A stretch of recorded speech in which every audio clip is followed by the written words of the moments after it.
Hello, welcome back. It's the New Testament in a year. We're on day 52 and we're in Mark 6. And there's two main sort of passages that are in today's reading. First of all, there's Jesus sending out the 12.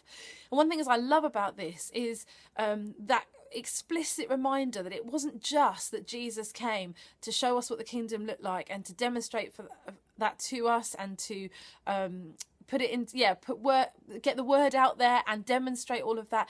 But it's also that he's saying, now you guys go and do the same. He did it for them. It's the same commission for us, which we get at the end of the gospel.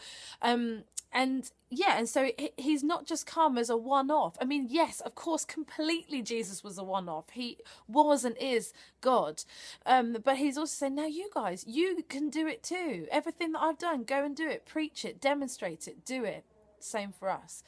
And then this next passage, the tragic death of John the Baptist. And in every way, in his life and then in his death, John the Baptist has been a forerunner for Jesus, pointing the way, saying there's one coming behind me. And so even in the shadow of his death, we begin to understand the way that things are going to go for Jesus. But just for a moment, just to focus on Herod and his role in this whole story, because this part of the story is kind of brought out, we kind of look back on the death of John the Baptist in the light of the fact that people are wondering about who exactly Jesus is, and they've all got their theories. For Herod, his theory about who Jesus is prompted by guilt and by fear over what has happened in John the Baptist's death and how it came about, which was down to him. Herod was a mess, a complete mess. We see hints of that. So he's married his brother's wife. So in order to that to have happened, something got out of control. Something that shouldn't have happened got out of control. And then he gets his wife's daughter. She comes and she dances for him and all of the leaders. And there's something about the way that she danced. It was not strictly come Nazareth. It was not, she was not doing the tango. There was something probably fairly racy going on in her dancing. And the reason for saying that is because they all loved it, for a start.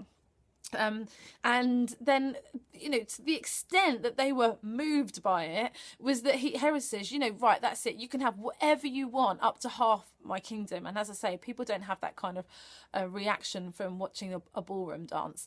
And so, so there's these desires that are out of control. And then kind of what he realizes, he'd been trying to protect John the Baptist, but when she comes back and says, I want his head on a plate, then he still could have stopped it, but his pride wouldn't allow him to, because he just couldn't lose face in front of all of his leaders. And so John the Baptist is killed at his command.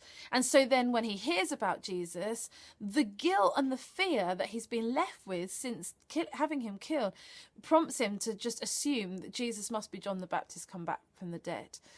And although Herod is a probably fairly extreme example, I just suppose where I want to leave it today is just in that simple prayer of asking Jesus again to rule and reign in our life, in our chaos, in our wrong decisions.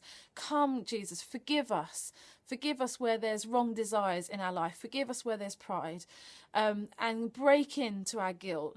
Come and as we bring our sin to you, as we confess it, may we know the truth of your forgiveness over us, so that we will not be diverted from seeing the real you, and we will not be diverted from following you wholeheartedly. Have a great day. I'll see you again tomorrow. God bless.